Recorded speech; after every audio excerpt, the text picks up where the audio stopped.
So we have another wireless record player here today.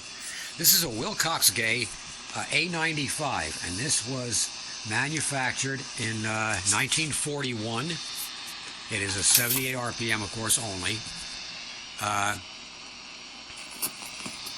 It uses a one tube. Hold on.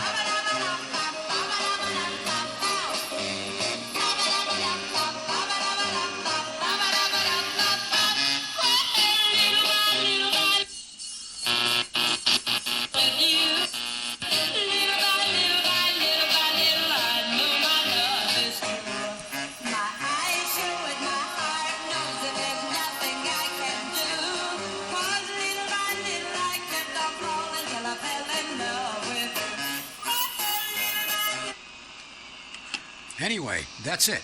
We'll go into the description of this thing right now. This was a recent score on eBay that they had it advertised as a record player. No description. They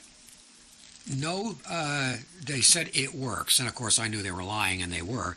The only thing that it worked about it was the turntable went around, but it was a buy it now, and it was a very inexpensive buy it now, so I snapped it up. And I knew it was wireless by the picture, even though it didn't say anything about being wireless.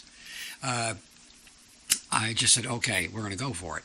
Anyway, you'll see behind the switch here, there's a little porthole with a little bungee hole thing cover. That's your frequency adjust for fine-tuning it. Now, these things only use one effective tube. It's got a rectifier. I'm going to set this down a minute. It has a rectifier tube in it, a 35Z4, which is actually a 35Z5 without the pilot light tap, and a 12A8, which is a pentagrid converter. 12A8 became a 6SA7, which then became a 6BE6 or 12BE6. But anyway, this is what the innards look like now that they've had new capacitors and everything put in it. There wasn't one part in here that was good from the original, except for the trimmer capacitor down here and the oscillator coil. Everything else had to be replaced. It was all bad. All the resistors had been changed in value. You may think this looks a little bit like a rat's nest, but that's the way it was from the factory. You'll notice here, too, this has our famous chassis O-Death.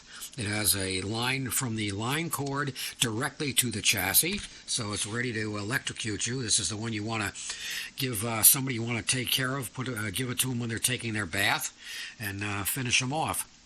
This is the filament dropping resistor here, because you only have, you got 47 volts worth of filament and 120 line volts, so they have a 500 ohm resistor here, and in time it opened up long ago, and someone put this resistor in parallel with this, which is fine because that's what it needs. It needs a 500 ohm 10 watt resistor. Standard motor. Fortunately, the motor's not in series with the tubes. The motor runs independently. And you have your licensing information, and it has a bottom, and the bottom has a schematic diagram on it, which is nice. But anyway, it's as I said, this one tube does everything. This is both the oscillator to put it on a frequency to broadcast on, and also the amplifier to amplify the cartridge and impose that signal on the carrier. The carrier is the wave that you send out from this thing. These are very sensitive to the position of the antenna. Just changing the antenna's position will change the frequency. Changing the length of the antenna will change its frequency. It's just a simple wire. This originally had a 3-wire cord on it. Long before I got it, it had been eliminated. They used like a carrier current on this. But you can do it with a regular wired type antenna. But anyway, that's the Wilcox Gay model A95 wireless record player. And that's it.